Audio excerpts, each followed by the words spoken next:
Good morning, Econ students. Hope you had a nice Mother's Day weekend. Hope everybody's staying safe and healthy. Today we're going to be talking about Review FRQ number 8 as we kind of start wrapping things up. Only a few more practice FRQs to go, trying to get you guys ready for next Thursday's exam. So, starting off with Review FRQ number 8. Economy is operating at long-run equilibrium. Should know by this point, that's what that looks like. If we're at long-run equilibrium, we're at that magical Y sub F, meaning we're at full employment. Go us. Okay, that's the dream. Assume that businesses are granted a tax credit on spending for machinery. Okay, part A or A part 1. What component of aggregate demand will be affected by this policy change? So, to review aggregate demand really quick. C, or GDP.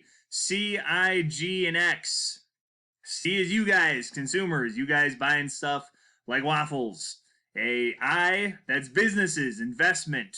Spending on equipment, machinery, capital goods, construction, change in inventories. G, that's government spending, government buying tanks and things like that. And then net exports. X, has to do with how much we're buying from other countries, imports, how much we're selling to other countries, exports. And net exports is exports, what we're selling, minus imports, what we're buying from other countries. So, what component of aggregate demand will be affected by this policy change? This would be investment. We're talking about businesses by a tax credit on spending for machinery. Remember, tax credit means you're not paying as much in taxes.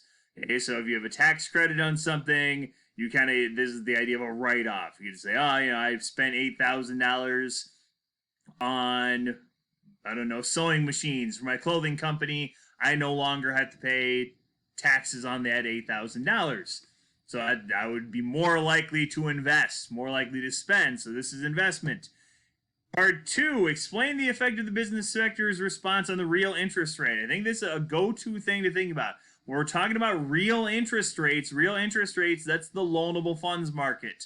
So the money market is nominal interest rate. And remember, nominal interest rate is whatever it is right now. Real interest rate is adjusted for inflation. So whenever you see something like that, explain the effect on the real interest rate, you know automatically you're dealing with a loanable funds issue. So let's draw that out really quick.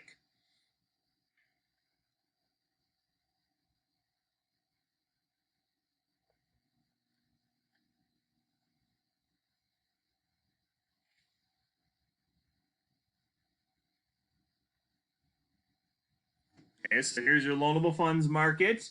Demand for loanable funds, supply of loanable funds. If businesses are spending more, chances are they are borrowing more. I'm not saying borrowing, spending are synonymous, but the idea here is that businesses would go into debt in order to buy more equipment. Usually they take out loans for that sort of thing. So demand for loanable funds would increase to D2.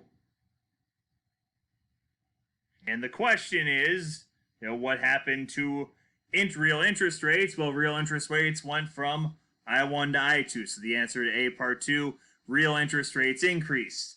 Now assume that instead, so this is a replacement, instead the tax rate on interest income from household savings is lowered and there's no change in the government budget deficit. Explain, it says right there in part B, real interest rate. So you have to remember, I explained this to a couple of you guys. This is one of those things we missed out on not having classroom instruction, is that you do have to pay taxes on your savings interest. Not the savings themselves, but the interest that you make.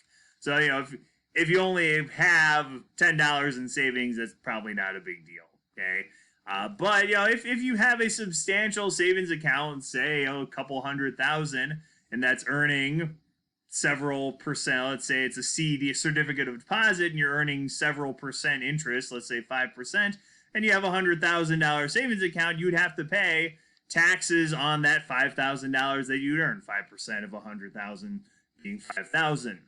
And so maybe that discourages people from putting their money in the banks. Maybe they don't want to save money, they put it in other investments, things like that, because they don't want to have to pay taxes on it.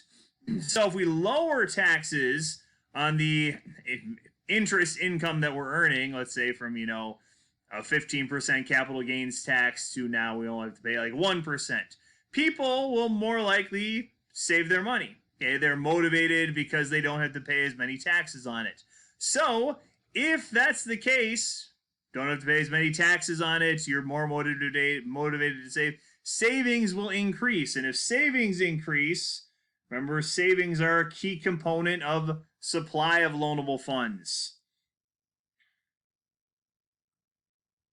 So if savings increase, the supply of loanable funds will increase like that.